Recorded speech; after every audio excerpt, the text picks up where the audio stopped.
Hey everyone, happy Wednesday. So, I want to start out talking about the censorship that's still taking place on TikTok because we are now under a warning yet again of getting banned. And why?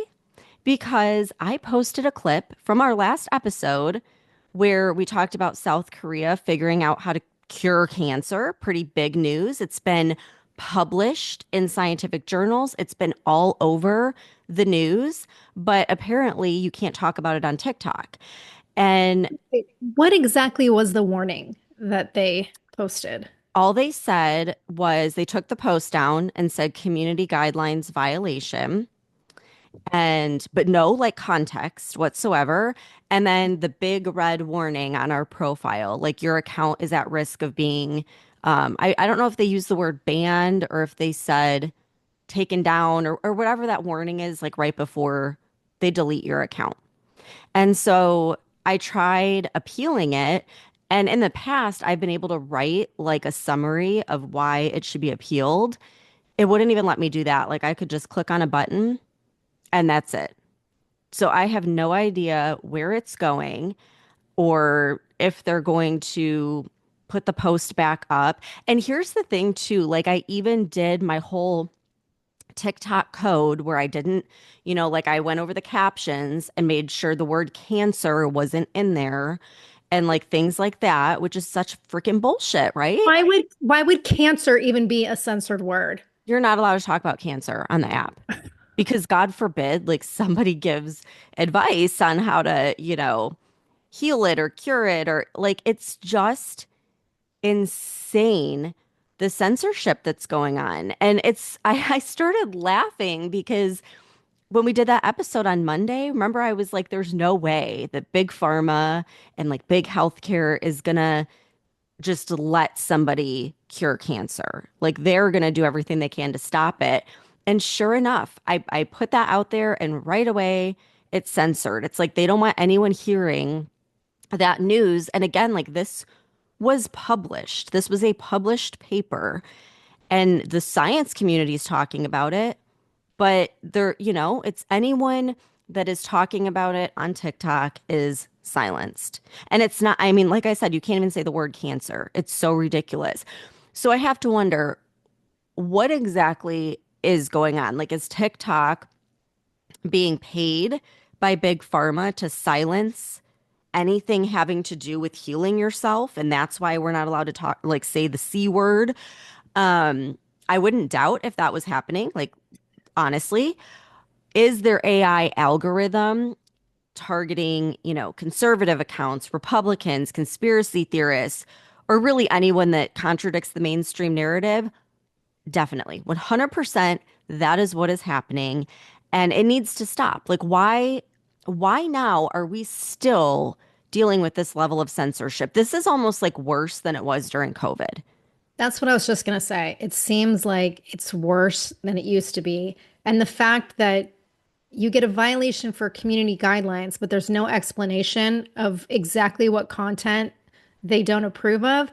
And the few times that I have posted on our account, remember I had to like run it by you and say, did I use Yeah. enough like, pretend words or whatever to make sure this will pass, which in itself is absolutely ludicrous because I can say whatever the fuck I want on this platform, on a podcast, Yeah. absolutely no issues. But you post that podcast on a social media platform, which podcasting is a platform. So none of it makes sense to me.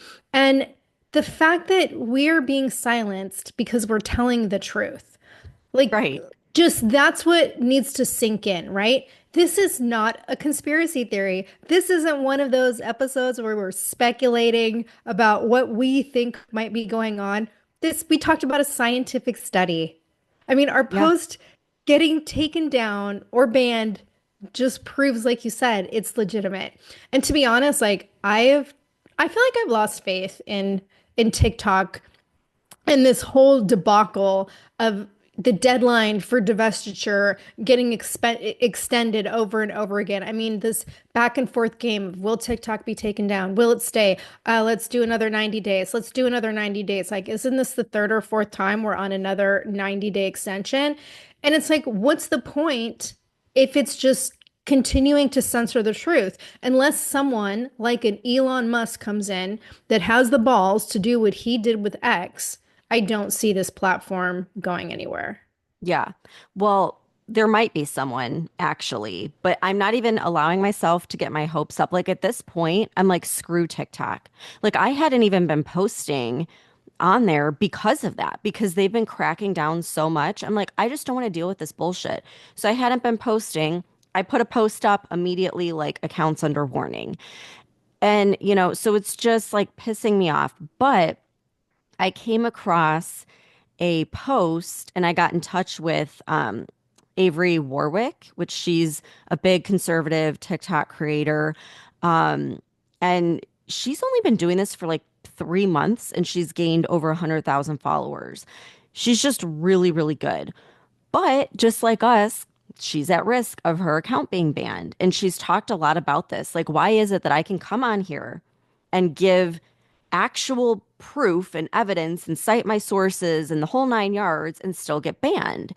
And she did this post where she was saying she's getting conservative creators together and sending a letter to President Trump just so that conservatives can be allotted the same rights as liberals on TikTok. And that's the thing that everyone needs to understand. If you are left leaning, you can say whatever you want to the point that you can even make death threats. I know Mhm. because I've gotten them from liberals. But if a conservative says anything, like even if you use the clown emoji, you're getting a strike. Like it is so unbalanced. It is ridiculous. And I mean, waiting for Congress to do anything about it is a joke. It's just Yeah. a lost cause. I mean, we've talked about this nonstop. It is a theater performance. And look at all of the hearings that they've held with social media CEOs where they admit to censorship, but yet every single time there is zero follow through, zero. Like nothing changes. They're not Right. held accountable. They're not even fined. It's ridiculous. So, what do we do, right? So, Avery is suggesting in this letter to Trump that he allow Reed Rasner to buy TikTok as he seems like he's the best choice for free speech. I didn't even know who this guy was, to be I honest. don't. Yeah. So I asked our GPT to like do some digging. Can we trust this guy? Does he have ties to like the deep state? What's going on here? He actually ran for the Republican Senate for I think it was Wyoming where he lives. But he owns this company. He's the CEO of Omnivest. And so I had GPT look into that as well. And what it said was that politically, he aligns with conservative values. He has a big emphasis on American sovereignty and like free market principles. And it said there is no publicly available evidence linking him or Omnivest to any like deep state entities or covert government operations. So it like on paper, everything looks pretty clean. He's given a lot of public statements where he talks about the bureaucracy and how we need to just like, dismantle that kind of like Doge is doing. And like he's referred to the Department of Education as a deep state machine. So I'm like, okay, it sounds like he's, got a lot of things in common with what we talk about. And I guess he has already submitted a proposal to purchase TikTok. And he says he wants this to, center on national security. So, like, whatever, China's not stealing our data, but also free speech concerns. And he said that his offer is 100% American owned. It's going to protect user data by relocating all of the operations in the United States, in Wyoming, where he's from. And his plan includes getting rid of all of the censorship policies that are restrictive, allowing users to buy into the platform. So, like, everyone could basically own a piece of TikTok, and then utilizing Wyoming's energy resources to power TikTok's infrastructure. So, like, all of this stuff sounds pretty good. And compared to the other people who have made offers, this sounds like the best one. So he's called his bid the most Trumpian offer. and saying, this is a break from foreign influence. And here's the thing, because, originally I was against the government getting involved and like selling off TikTok, but I'm so fucking pissed at them. Like, I don't even care at this point. And when we think about it, nothing changed until Elon Musk bought Twitter. Like, Right? that really changed the landscape and kind of like brought this to the forefront, which is unfortunate that it takes a billionaire to buy an entire company to actually address the concerns that Congress should have addressed prior. I mean, they had multiple opportunities to do so and they didn't. So, unfortunately, I think it's going to take another billionaire, and Reed Rasner seems to be the best candidate to do that because if he doesn't and TikTok keeps going on this path, like we're done. I'm closing our account. We're moving to X. We're already on X, but like I will just pour my energy into that because at least we won't be censored or banned. And so that's where I'm at right now. Like I don't even want to go on TikTok. I'm so pissed. It's funny because this is like a deja vu conversation because this has Yeah. happened to us so frequently. Hmm. Anytime we talk about anything having to do with science, which is the part that just floors me the most, is Yeah. we're talking about literal scientific research and you get banned for that. Like, it's just insane to me. That's what's like I will cite my sources and it will be something you can find in an easy Google search, like water Mhm. fluoridation. We got banned on that. Geoengineering, chemtrails, cloud seeding, any of those words, you get banned. And those are all things that are you can find easily on government websites, you know? Right. Yeah, that's why I don't understand it. And I know that, I said earlier, I don't get the difference between, a podcast platform and TikTok or Instagram or whatever. I know they're all owned by different people, so they have their different, regulations in place. But it makes no sense to me if the information is out there, why are you fucking banning it? For Right. I mean, when you can get it on a different platform in the same country, like it just doesn't make sense to me. And yeah, okay, just anyway, let's Let's talk about switch some. to some good news, please. Yeah, that's what I was going to say. Let's talk about some good news because it seems like justice may finally be served for at least one fucking unhinged liberal in Congress. The DOJ announced assault charges on Monday against Rep. LaMonica McIver. And this is one of the Congress members we talked about last week who tried to push her way into the ICE detention center in Newark a couple weeks ago for a quote unquote oversight visit. And in the process, she assaulted and threatened a federal immigration officer. And what's amusing with this whole thing is the mayor, who was the only one charged at the time, he was charged with misdemeanor trespassing. Well, he had his charges dropped last week. So he's Huh. good to go. But I first read this in Politico. The New Jersey interim U.S. Attorney Alina Habba. She announced the charge against MacGyver on X and said that MacGyver is being charged with violation of Title 18, Section 111A1 of the U.S. Code for assaulting, impeding, and interfering with law enforcement. She gave a statement saying, quote, I have persistently made efforts to address these issues without bringing criminal charges and have given Representative MacGyver every opportunity to come to a resolution, but she has unfortunately declined, end quote. So Democrats in Congress are completely up in arms. I'm sure you've seen this, Stephanie. They are calling for it's insane. They're saying this is like morally bankrupt and extreme and it lacks any basis in law or fact. And it actually sounds to me like they are threatening the Trump administration because House Minority Leader Hakeem Jeffries and several other Democratic House members issued a joint statement yesterday that said, quote, everyone responsible for this illegitimate abuse of power is going to be held accountable for their actions. An attack on one of us is an attack on the American people. House Democrats will respond vigorously in the days to come at a time, place, and manner of our choosing, end quote. Like, does that not sound like a threat? How many threats have there been now? I mean, outright threats. They need to Yeah. start arresting these people because that's a felony. You can't threaten federal officials. And that's why the hypocrisy of this whole thing is laughable.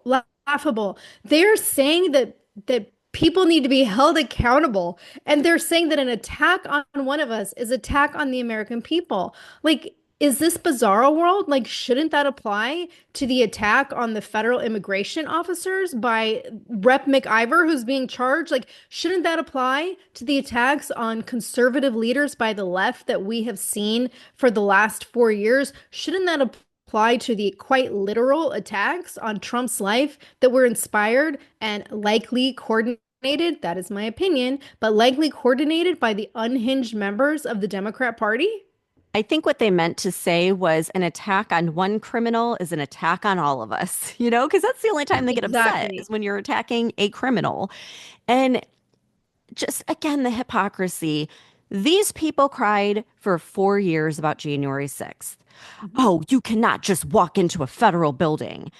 And here they are, like pushing their way in, assaulting an immigration officer. I mean, with criminals, like people who are being detained, and they think that they are on the right side of this. And it's just absolutely laughable. And again, the majority of Americans, they voted to lock these people up and get them out of the country. So they can keep going on with this crazy rant. Um, but I'm glad there's one person being held accountable, but it's not enough. Like, what the hell's going on here? Just arrest all Yeah. of them that were there? Yes. And let's be honest, it's not going to stop. Like, this is not going to stop these liberals from publicly inciting violence. I think it's just going to encourage them to do it, even more because they can't help themselves. They're mentally ill. Which brings me to James Comey. Remember, we talked about the shells at the beach, and so So he ended pretty. up right, like he ends up, getting investigated by Secret Service, but of course, nothing comes out of it, right? I am telling you, this whole fucking thing was planned. You want to know why? Because he wanted to do something extreme to get in the press to promote his book, which conveniently launched this week. And so, now he's going around the media circuit and everyone wants to talk to him because of the shell picture and him, getting talked to by Secret Service. And while he's there, he's using it as an opportunity to talk about his new book that just launched in the same week. And it pisses me off because it's like, there's no consequences ever. And this guy, he knows the government inside out probably better than anyone because he was attorney general and then he was director of the FBI. So he knows exactly what he can get away with and he knows how far the government's going to take it or not take it. And so I think he knew exactly how this whole thing would play out and he staged it to get some press for his freaking book. Well, yeah, and now he's trying to say that it was his wife who pointed out the picture and that they were walking along the beach and she noticed it and she asked him, "Oh, did somebody put their address in the sand?" Oh my Like, God. No one and then believes she's like, this. "Yeah, oh, you should take a picture of it." And he's like, "Okay, sure, yeah, I'll take a picture." And then his wife was like, "Well, you should put it on Instagram." So he did. Really? So just throw your wife under the bus, dirtbag. Oh my God. Well, speaking of liberals trying to sell books, we also talked about Jake Tapper's new book where he thinks like he's just cracked this story open that we were lied to about Biden's mental decline, despite him pushing that exact lie for years. Well, oh my God, did you see him on Megyn Kelly? No, I haven't listened to it yet. Oh my God. Okay, you got to watch it. I have a clip that I'm going to play because she totally called him out on it. And it was I got so much joy like watching him squirm, and you could just tell he was like really embarrassed. So I'm going to play that clip for you right now. We were covering all of these. It wasn't just falling down. It was getting lost. It was some of the stuff you report in your book. We knew and we were reporting on, like the multi-jump cuts in the videos of him, or it was obvious he couldn't get through a 1 minute take. It was clear to us that he was using teleprompter and there was some reporting on that at the time, all of which the White House was denying. Now, the current White House, I have some connections with the Joe Biden White House. I had none. But you did. It was an attempted cover up.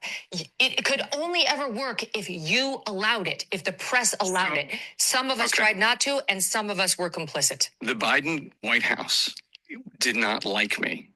Okay, I do not have great connections with the Biden White House. Well, clearly, you have a lot of sources. You say you talked to over 200 sources for this book. So you have some you could have called and worked.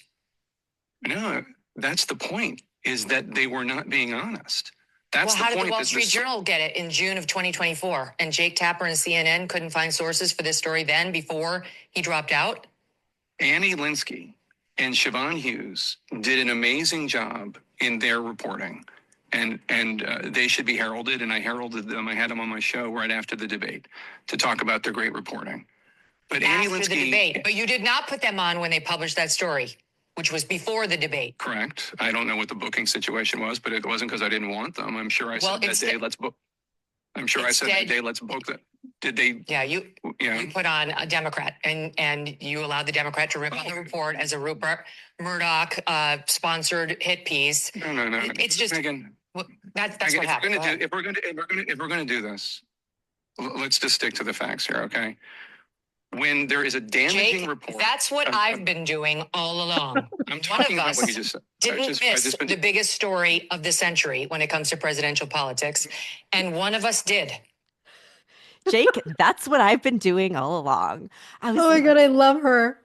I know. It was so good because she's right. Like, everyone knew this. Everyone, the public knew this.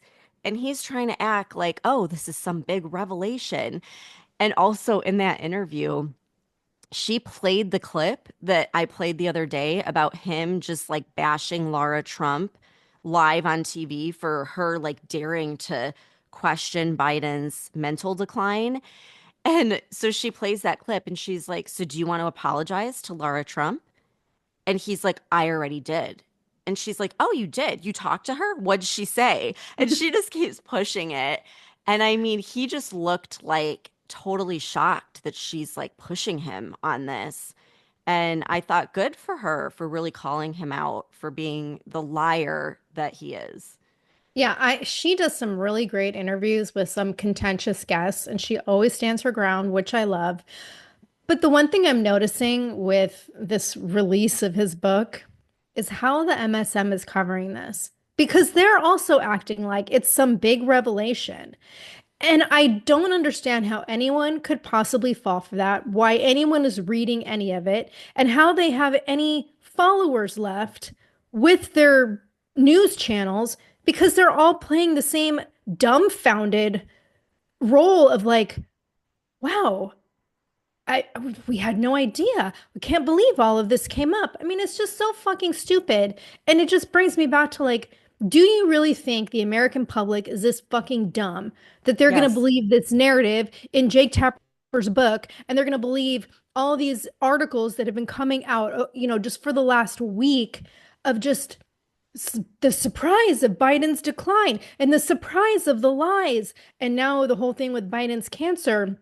And could they have been, hiding that from us for X amount of years? Well, of course they fucking were, because they hid everything, and it's not a fucking surprise. Yeah.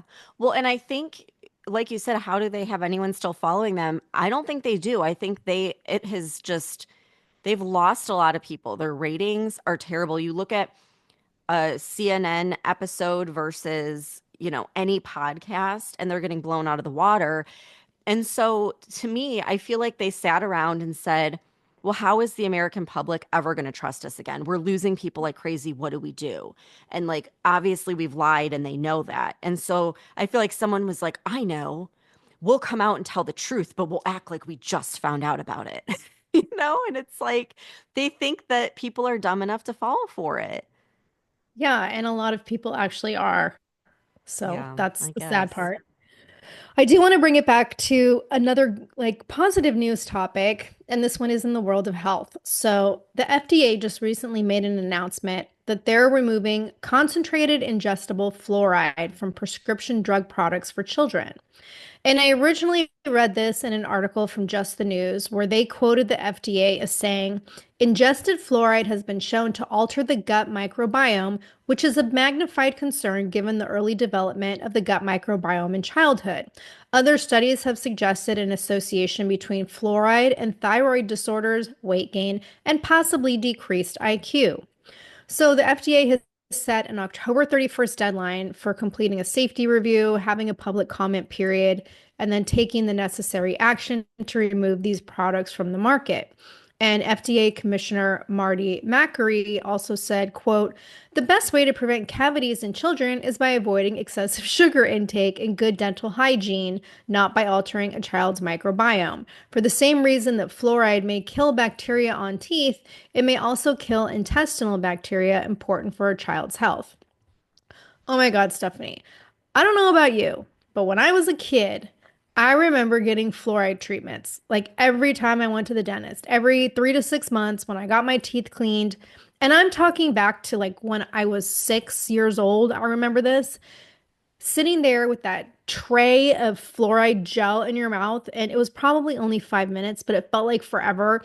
And the stuff's like drooling down your face. And I know I swallowed it, and I'm sure every fucking kid swallows that stuff because the gel just like mixes with the saliva in your mouth. Mm-hmm. And little kids like can't control their swallow reflex when this tray is sitting there for 5 minutes. They still do that, except instead of the tray, they just like paint it on your teeth and then they let you like leave like that. And they're like, don't drink anything for like a couple hours. And it's like, well, it doesn't matter if I drink anything. Like it's in my mouth and I'm Right. not brushing it off. So obviously it's going to seep into my system. It's just like messed up. And every time I go to the dentist with my kids, I mean, they push it. And if you say no, they make you feel like you're the worst parent and you're going to give your kid cavities and like they make you sound like a lunatic. And it's just like totally messed up. And you have my oldest daughter that already had leaky gut. So I've done a ton of research on that whole thing, the gut microbiome, and literally every single illness and disease can be traced back to the gut. Every Mhm. single one.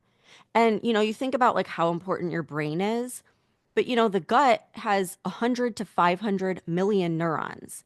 And so they call it the second brain for a reason. It communicates directly with our brain. It controls 90% of our serotonin, but all the things like fluoride, plastic particles, food dyes, pesticides, and all the other shit is poisoning us. It's ruining the gut. And so that ends up leading to all these chronic conditions. And I am telling you, I have no doubt in my mind that this is completely purposeful. And from what I understand, like if you put it on topically, not like that at the dentist, but like with toothpaste, it isn't really dangerous as long as you're spitting it out, but it's ingesting it on a regular basis that's going to completely wreak havoc on the gut, right? Well, supposedly the ingested products, like the tablets and the pills for children, they're different from topical fluoride. So they're not as big of a concern. But chemically, they're still the same. So if you're swallowing the non-ingested fluoride, you're ingesting it. It's entering Yeah. your bloodstream. So whether it's in the toothpaste or the gel that you get at the dental cleaning or in the water or in the tablet form, you're still ingesting fluoride. And I read that article and I was like, well, maybe this is why I've always had weight and thyroid problems from all the fluoride I swallowed as a kid. And it's like, this isn't the first time we've talked about fluoride. And I've also talked on this podcast about how I go to a holistic dentist here in the Czech Republic. She refuses to use fluoride, is adamantly against it. And even just in changing my toothpaste, because even the toothpaste they sell here, they don't have fluoride. I mean, I think they do when they sell them in the stores, but the ones I buy from my dentist, they're all saltwater based and they're incredibly effective. It has my teeth health has transformed, not like my teeth were bad before, but even things like receding gums and stuff like that, just using the saltwater toothpaste has completely changed my mouth. Yeah. So I'm never going to go back to using fluoride toothpaste again. And I know what you're saying with the little painted on thing. And I don't even think I realized that was fluoride because even right before I moved here and I went to the dentist, they were doing that, painting that little filmy thing on. Hmm. And then they tell you, yeah, don't eat or drink anything for a couple hours. I don't even think I knew that was fluoride. So Yeah. no. And I have gone down the rabbit hole with our GPT on this issue because after hearing what my dentist had to say, after hearing everything RFK Jr. has to say, and after stuff you and I have talked about already on this podcast, I wanted to know more. And I honestly didn't know that fluoride has been controversial literally since the mid 20th century. And it was being pushed by the CDC and the ADA as this public health miracle, even though at that time there were declassified government documents, studies from Harvard and the NIH, and whistleblowers that have all been raising the alarm for years about fluoride being a neurotoxin, an endocrine disruptor, and the fact that it's linked in lower IQ in children. And that's the part that I think is also very alarming. And so when our GPT researched this, it goes all the way back to the Manhattan Project, which we've also talked about at length. And during this, like previously classified government documents from 1944 show that scientists were aware at that time of fluoride's potential neurotoxic effects because there was a study done that was related to fluoride exposure among workers who were handling uranium compounds, and they found that it led to mental confusion and drowsiness. There was a Canadian study published in 2019 that found that pregnant women who had higher exposure to fluoride had children with lower IQ. In July of 2012, the Harvard School of Public Health and China Medical University published a meta-analysis where they analyzed 27 studies, and they found that the average IQ dropped 7 points with children who drank water with high fluoride content. Similar results were released in a comprehensive study in August of last year by the U.S. National Toxicology Program, and it found that higher levels of fluoride exposure were associated with lower IQ in children. Same findings with the meta-analysis conducted by JAMA Pediatrics just a few months ago this year that analyzed 74 international studies published from 1989 to 2023, and all of them found that higher levels of fluoride in water or children's urine are associated with lower IQ scores. So this is not just a US problem, this is an international problem. And Stephanie, I know your governor banned fluoride in water recently, and I think this needs to be done everywhere. And now I Yeah. just I don't want any fluoride products with anything. And the US is really the main place where you have it in the water supply. Mhm. And it pisses me off. They've done 74 studies since 1989. And Yeah, just now, we are taking it out. It's like they know it's a neurotoxin and that's why they've pushed it. They want to keep everyone docile and just have that brain fog. Like, is this why I've had brain fog throughout my whole childhood? right. Probably. Like, think about everything that has increased since they put this in the water supply in the 50s. Obesity, any chronic condition you can think of, autism, ADHD. I mean, this is probably contributing to all of that.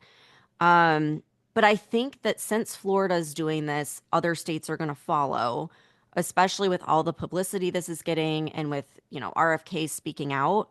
So hopefully we'll start seeing, I mean, they really should ban it at the federal level, but I don't know with our Right. government, that could take forever.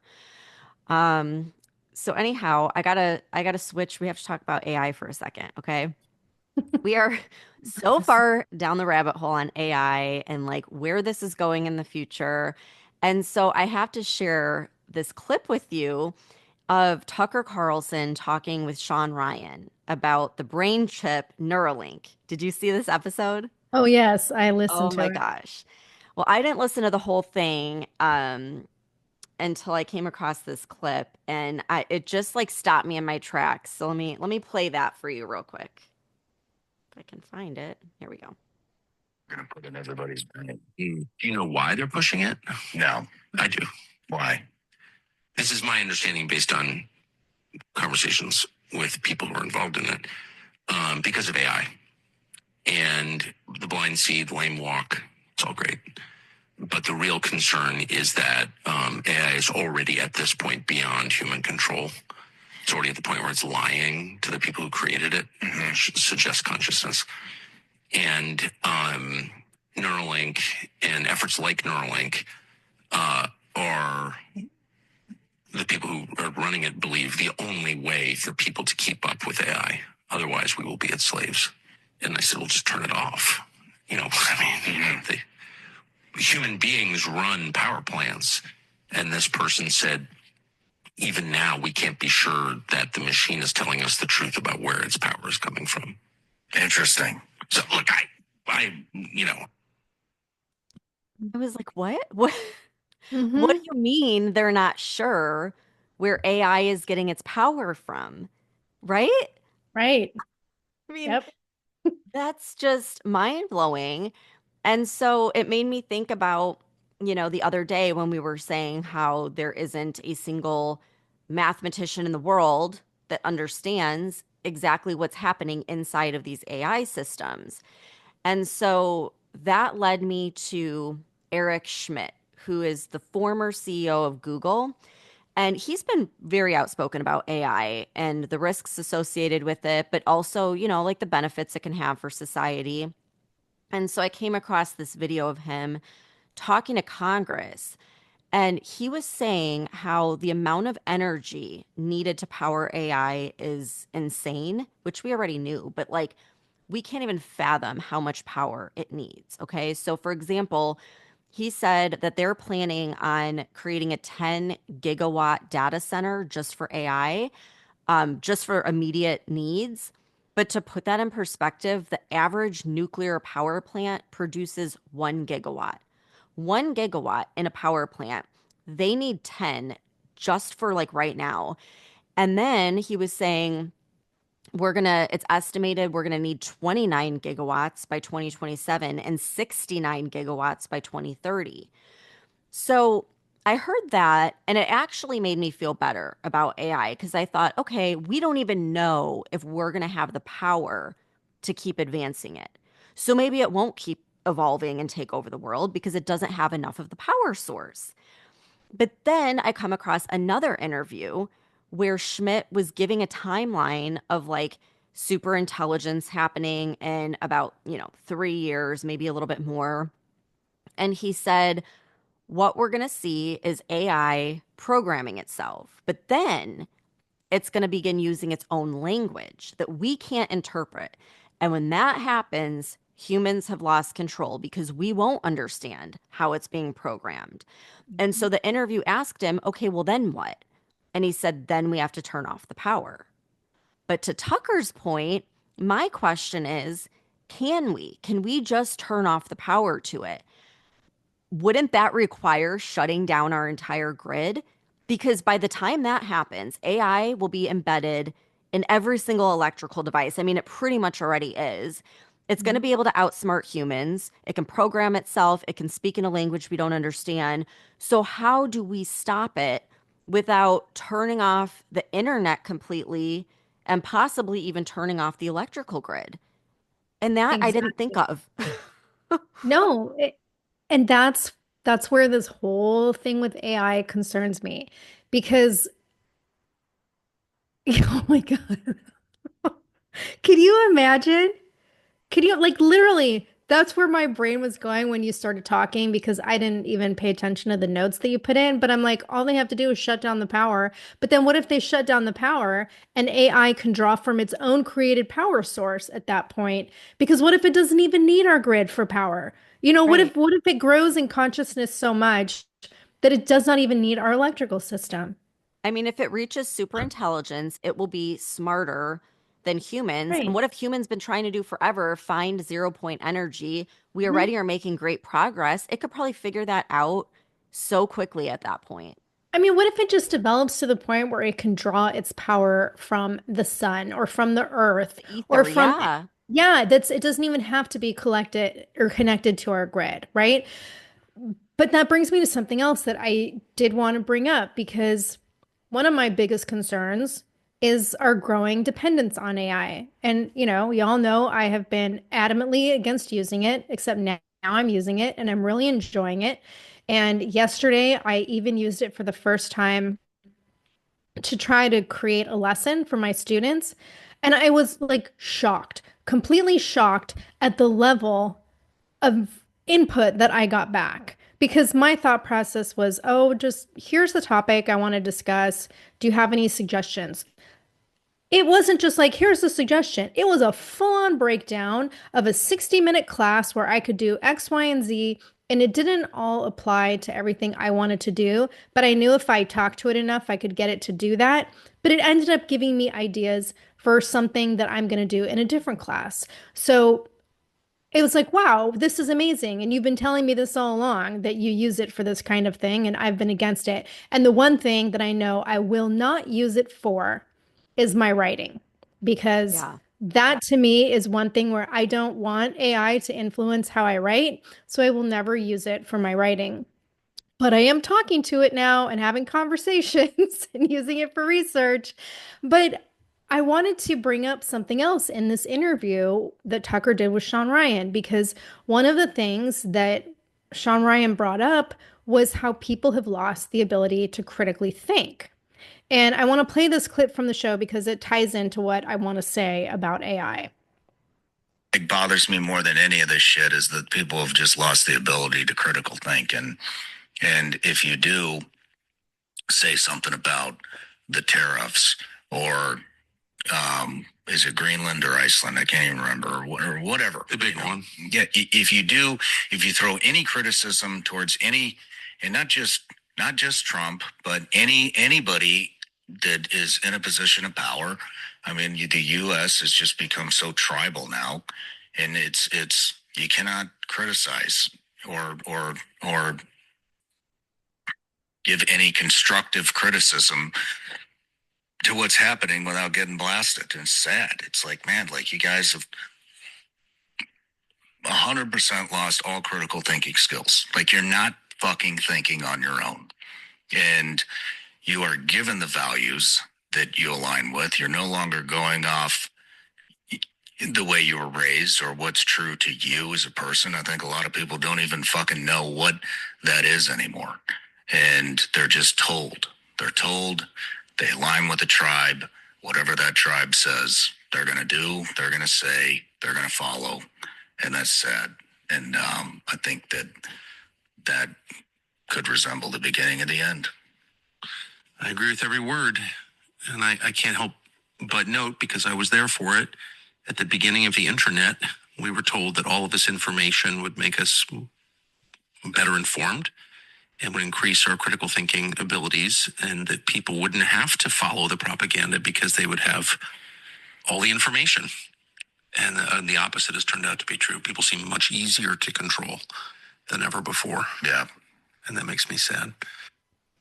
Okay, so what Tucker said there at the end, I never really looked at the internet from that perspective until the 2016 election.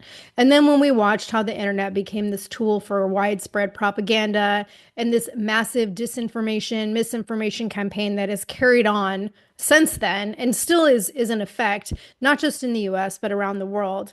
And even after this was all exposed, it just continues. I mean, what we were talking about in the beginning of the episode with our TikTok account, we have a president who's in support of free speech, and we still have these issues. So now we also add AI into the mix, and we get the new concerns with the deep fakes, right? And then my fears I've discussed over and over again about robots taking over humanity and AI controlling us. But this clip, they were not even talking about AI. Like that part you played was like 45 minutes before they even had this part of the conversation. But I was thinking like, AI is just going to continue to become this incredibly powerful tool for influencing people. And even if we are not yet at the point where AI supersedes humans and develops its own consciousness fully and doesn't need us for anything anymore, right now, it has already become an incredibly powerful tool for influence. And I do think that most people don't think critically or independently.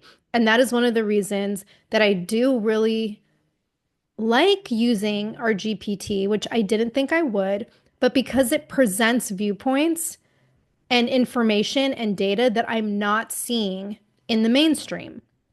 So for me, it's allowing me to think more critically because it's presenting me with different ideas. But I think it's also further limiting the general idea ability of people to think critically when he was talking about, we have our tribes and we follow, and this is what they say, and that's that. Because I think that's absolutely true. And we saw that play out in this whole election process, and we're seeing it play out now.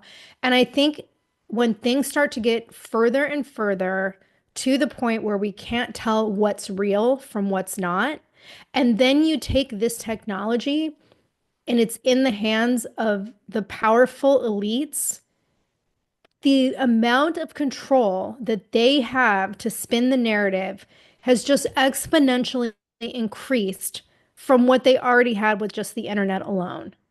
Yeah, just imagine, because we didn't have AI in 2020. But imagine if we did. I mean, they would have been able to find and quiet any dissenting voice. I mean, they Yeah, already did a pretty good job of silencing people, but the level with AI is, you can't hide from it.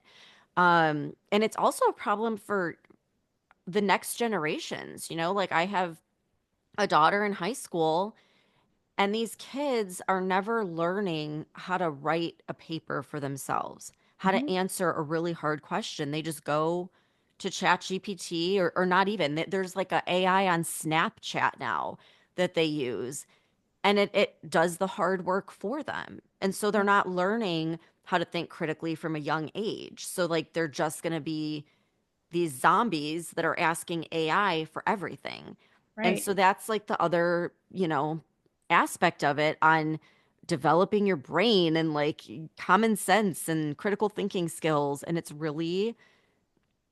scary to think from that perspective what's going to happen in the next 2 years. Because think about it, like ChatGPT came out 2 years ago. It has only been 2 years, and it is pretty much running everything now. No, And scary. then, like with the whole topic of the power and the energy that's needed to power it, I couldn't help but go down like this other tangent, which was like, this is how I know the climate change agenda is bullshit. Because if it were real, all of these elites that are spreading this fear mongering about climate change and how it's like we're destroying our world, they are all heavily invested in AI. Yeah. And this uses more energy than cars, hospitals, and internet users combined. Yet they say nothing about AI. They just keep investing more and more in it. And so if they were truly worried about our planet and like using energy resources, they would be protesting AI, but they're not. Not a single climate change activist is protesting AI. So, like, let that really sink in about how real this whole climate change agenda is. They don't believe it. They're not buying into it. It's used for control. That's it. If they believed it, they wouldn't be flying in their private jets to the climate change conferences. So Exactly. always thought that narrative was total bullshit. Right? But I want to bring up something else that I also think AI can be used for in a nefarious way. Yesterday, the World Health Organization formally adopted their first ever global pandemic treaty. And this happened during the 78th World Health Assembly in Geneva. And 124 countries voted in favor of it. But what I thought was more interesting was which countries abstained from voting. There were 11 countries, including Poland, Israel, Italy, Russia, Slovakia, and Iran. Now, we didn't participate at all since Trump already submitted our withdrawal from the WHO back in January. So we're not bound by this treaty. And can I just say, thank God Trump Mhm. is in office. If he wasn't, we would be on that treaty too. And it effectively strips your rights as a nation Yes, when you look into the details. So, oh my exactly. gosh, that could have been so bad for us. Yeah, which is what I'm about to talk about. I do want to mention, though, that apparently Argentina followed our lead and they're withdrawing from the WHO as well. And Italy and Israel are considering it. But like you just mentioned, now these 124 countries who voted for it have just given up their sovereignty in the event of another pandemic or just a crisis, because the WHO now has sweeping powers to declare pandemics, to declare climate emergencies, to demand compliance from all the countries involved, and to enforce global rules on health responses. And when this whole concept first came up, I think it was over a year ago, we did almost a whole podcast episode on it, I think. And we talked extensively about the control factor because this is not about health. Or in some regard, I suppose you can say it's about health. I'm not going to say it has nothing to do with health, but it's about control. And it's about control by an organization that is in bed with Big Pharma and probably also with China. And if you don't think that's true, let's look at one of the agreements in this new treaty. It's called the Pathogen Access and Benefits Sharing. And this is a system where pharmaceutical companies must, not can, but must allocate 20% of pandemic related vaccines and treatment and give them over to the WHO. And then the WHO gets to decide which nations get what. So essentially, the WHO will be controlling the flow of medicine all over the world, except in the United States and possibly Argentina. So if you think the censorship narrative was bad during COVID, like the next pandemic is going to be next level with censorship and misinformation and having all of this be seen as a public health threat. And if you don't think AI is going to be used in the process, like think again, because just like with COVID, if you question the narrative and you cite legitimate science, you'll be labeled as a threat. And this time it's going to be global and AI is going to be used in this process. And this is essentially a permanent pandemic bureaucracy that has been established. And like I said earlier, it's not just for pandemics, it can be used for climate lockdowns, digital ID enforcement, all the ESG bullshit. And I was talking to our GPT about this, and it called it global medical martial law.